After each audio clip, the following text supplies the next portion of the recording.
I was following you pretty closely the other day when you said it looked like there was something resembling a THC deal, echoing something I think that it was underway in Virginia, and then it was moments later Right. where I also learned from you that all fell apart. So what happened in the last 4 or 5 days to the possibility of a THC ban?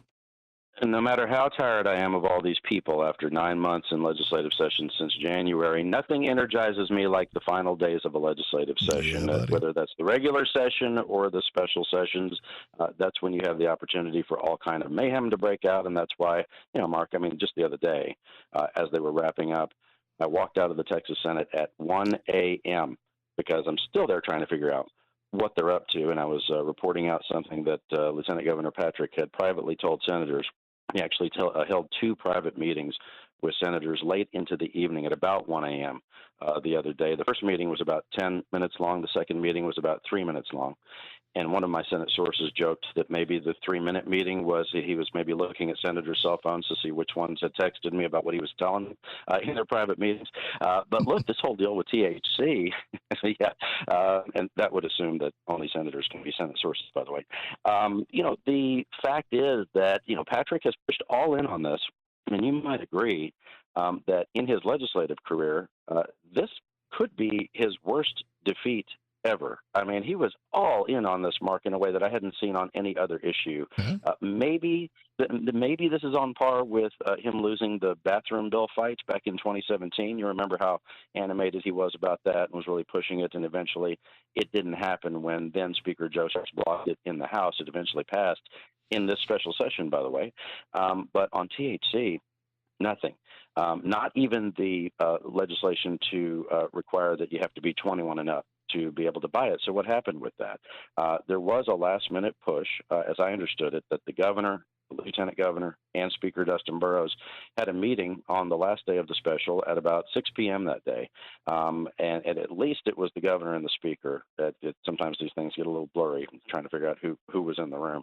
But there might be some agreement. So they came out of that meeting. And the chair of the relevant committee, Gary Van Dever from Northeast Texas, he had said, no, actually, we're not going to do a hearing on that.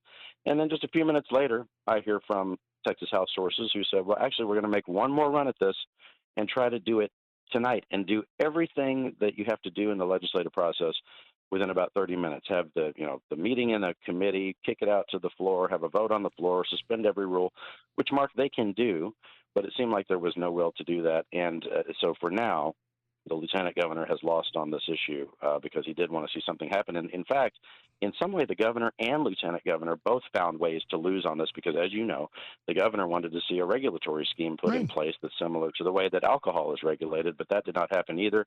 And, can I criticize, quote unquote, the media for 1 second? No, that's never. It's never. Is that never a refresher? Is that a refreshing thing? Yeah, no, exactly. I'm sure it never happens on this radio station. Keep your cars on the road. All year long, all the media has referred to this as a proposed ban on THC, and that's the way we've talked about it. And I had sort of an epiphany about this in the last week as I was talking to the different players, people who are in the industry, people who are on both sides of what the lieutenant governor has proposed. And I'm here to tell you, it's not a proposed ban on THC. What it is, and I think you can appreciate this, it's a proposal to have government pick the winners and losers in the THC industry. What do I mean by that? Well, the lieutenant governor is cool now with medical marijuana, right? The compassionate use program, which is medical marijuana, he supported and they passed an expansion of that. That's marijuana, right? So you have Lieutenant Governor Patrick, who 10 years ago had said he was against medical marijuana. And of course, people, their positions can evolve, and that's okay. Sure. So he has said that that's okay because we do have people who may need this for medicinal use, and we need to have some regulatory scheme around that and licensing for that. So he's all in for that. He's against hemp-derived THC. Let me put it this way. That's cheap THC. So the veteran who's out there who might have to go through the compassionate use program, the medical marijuana program, and pay $500 for something that would come from marijuana, where the hemp THC would only be, maybe $15 at the liquor store or the corner store. This is shutting down the cheap THC. and you've seen the polling on this. I know where you're at on this, but a lot of Republican voters don't agree with the lieutenant governor's position on this. And I think if the media was covering it more accurately in that way and saying this is government picking the winners and losers, conservatives might hate it even more. In fact, that's what so many conservatives don't like about the film incentives, billions of dollars for the Hollywood types to come in and make TVs and movies here in Texas. I heard nonstop from Republicans about that initiative from the lieutenant governor that they didn't like either.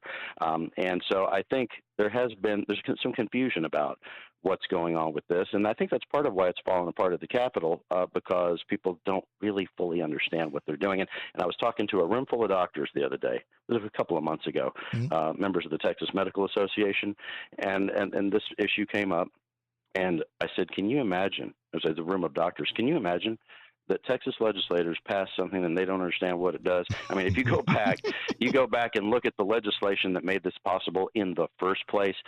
Look, it was a bill that was passed here in Texas, and also in conjunction with the farm bill that was signed by President Trump that led to the proliferation of these shops everywhere selling this stuff. And I do think that the governor and lieutenant governor have a good point on this, Mark. It's not that the current situation is great. I'll give Patrick credit on this. There are some of these products that are out there that are absolutely dangerous. You go down to the liquor store right now, and you can buy a can of something that might have 2 milligrams of THC up to maybe 10 milligrams of THC, and that's basically in what they would consider safe range. There's one of those that'll just make you go to sleep, and then the other is there's a reason that there are billboards that say don't get high and drive, okay, in Houston and probably in Dallas too. But the fact is on this, you can go buy a canister. One of the lobbyists who's trying to get this done and get some regulation done on this has been really paying attention to it. I said, what's wrong with the current situation as it is? And this woman pulled out a canister from her purse, which she was just showing people to show why this is dangerous. And it was a canister that said in this can of gummies is 10,000 milligrams of THC. Well, that is not okay. So something needs to happen on this. And I think the lieutenant governor is probably, and this goes to what I was reporting out that he was privately telling senators, I think he's probably laying the pretext for another special session so he can make another run at this. That was my actual next question, and you've answered it. So let me, in our last couple of minutes, cover a couple of things lickety-split. Sure. Another session comes and goes, bringing the totally predictable cry, and I think it's a largely accurate cry, that not enough has been done for actual property tax relief. There were all kinds of lamenting and hand-wringing that all they're really doing is reducing the rate at which it might increase. Is that just a thing that's never going to happen, because it's a huge clamor for real property tax relief and it just never seems to come? Well, a big headline at quorumreport.com that's coming is that, GOP leaders here really did fall short on some of the top legislative priorities of Texans. While President Trump did get his maps, right? So wins and losses for Republicans. I think on this, Mark, the bill that was proposed by Lieutenant Governor Patrick and by your buddy and mine, I call him Uncle Paul. I've known him for about 22 years. Paul Betancourt, the property tax guru in the Texas Senate, really didn't do that much for average taxpayers. It was going to solve, about $12 worth of problem for them. I was talking to a former state senator earlier this year who said, and your friend and mine, Don Huffines, who goes around saying, why don't we use these surpluses to just eliminate property taxes? I would say diplomatically, that's a little ambitious based on the numbers. But what I can say, and this is based on this conversation, is we have had record budget surpluses for the last 4 or 5 years in this state. And it's not that you would take that money and just use it to eliminate property taxes. What the leadership, and I'm speaking specifically of Governor Abbott now, what he could and should have probably done is convene roundtables. This is the kind of thing that Rick Perry would have done. Convene roundtables of business guys, tax experts, think tank types, all of those folks, and said, look, we've got all this extra money. Why don't we do a complete rewrite of how we pay for public schools in Texas instead of continuing to put Band-Aids on this, and those Band-Aids, by the way, cost $10 billion or $5 billion or whatever it is. Let's tear it all down and build it back up into something that makes sense, because what we have now is fundamentally broken as those costs continue to rise and schools continue to complain that they don't have enough money. And when you have such a big surplus, you can write a new code, because that's when you can afford it. If certain things don't work, then you can come back and adjust it in future legislative sessions. But that kind of leadership has not happened in any way, shape, or form. And Mark, you know it, and I know it. Last thing, flood preparedness. We're 2 months. I Yeah. can't believe it's been 2 months since the 4th of July floods. Was it all Right. was it all performative? People feeling like they had to quote unquote do something or look like they had to do something, or did anything concrete come out that leaves us better off for future floods? Mostly performative. I would say that what passed this week, which is actually focused on not just the flooding response, but youth camp safety. There is some stuff there that is meaningful, keeping, some of the structures, some of the buildings that kids actually sleep in at these camps, keeping those out of floodways, not just floodplains, but floodways. That kind of stuff and some of the alert system things that they put in place, probably good public policy going forward. But I think, as you've talked about before, there's no way to completely avoid all of these tragedies, but certainly government at all levels, local, state, and federal, could do a much better job, and I think they did make some progress. Scott Braddock, quorumreport.com. So when will we know if we're going to have a third special session? I'll keep my ear to the ground on that. The thing that I did report out the other day is that what the lieutenant governor was telling senators privately is that the governor has signaled to him that Patrick said he expects Abbott to call a third special session, but that would be after this new committee that's going to look into the flooding, this investigative committee about flooding that they established this week. Once that committee has a report, maybe Abbott would then call a special to address some of what's in that.